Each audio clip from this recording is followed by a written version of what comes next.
Arcus, 984. More luminous energy, sent to me by an unknown ally. With this energy, I was able to open a small window that allowed me to look into a lost realm, where I saw, to my great surprise, a city with survivors living as though nothing was out of the ordinary. The window eventually closed, and I spent the entire evening imagining how such a thing could be possible, or if it was merely an illusion. The same night, another surge of energy permitted me to open a doorway into a realm I didn't much recognize or dare explore. I stared at the scintillating doorway until it faded out of existence. It's as though the one manifesting these sacred glyphs is trying to help me delve deeper into the mysteries of this dimension, or perhaps he is suggesting that the answers to my salvation are hidden amongst the countless realms discarded by this old one since time immemorial.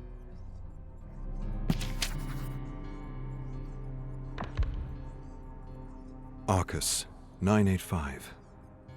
Instead of reading aloud in my usual way, I clambered to the roof of my tower and conjured a fire and a radio to listen to some ghost stories from a half-remembered radio serial from Terra Dark. Without a doubt, listening to these stories has proven to be the best way to pass the time, especially when you've got endless voices clattering in your head, bringing you down with their endless agonies and anxieties. Later, I used the Orus to manifest the storyteller to read his stories like he had done for his weekly podcast. He was composed of ever-moving black fog, and I suspect that one day I'll actually be able to recreate a more realistic person to listen to, or perhaps even engage with in something that resembles a conversation. Listening to the storyteller and hearing familiar expressions, I am wondering, how do I keep myself out of my own creations? The memories I attempt to record as fast as I experience them prove one thing to me. They show me objectivity is impossible, or elusive at best, and I'm never quite sure if my logs are a true and accurate depiction of the subject's memory, or a whiskey-laden interpretation of a nightmare. To add to my frustrations, I have recently noticed other voices have made their way into my notes. Other interpretations, other thought patterns from people whose memories I've likely spent too much time reliving. They are becoming a part of me, and that wasn't supposed to happen.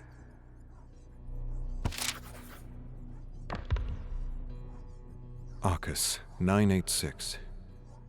The storyteller kept me entertained throughout the night with his gory tales of Nosferatu, so that I almost forgot my own personal living nightmare.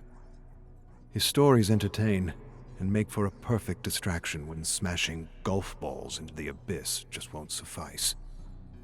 There have been countless tales of vampires, and to be certain I've read most of them.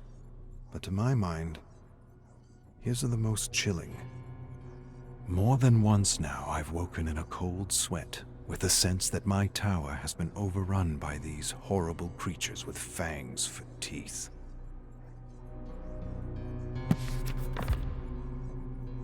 Arcus, 987. Another incident woke me in the middle of the night. An incredible surge of energy coming to me from an undetermined source.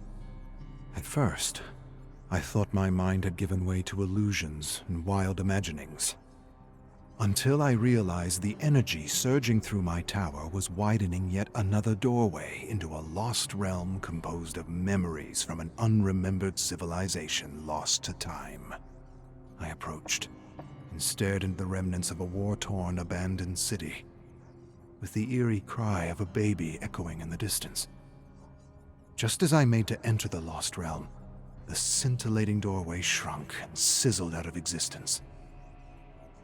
I soon realized it may very well be possible to explore this old one from my tower with the help of this unique energy and the Orus.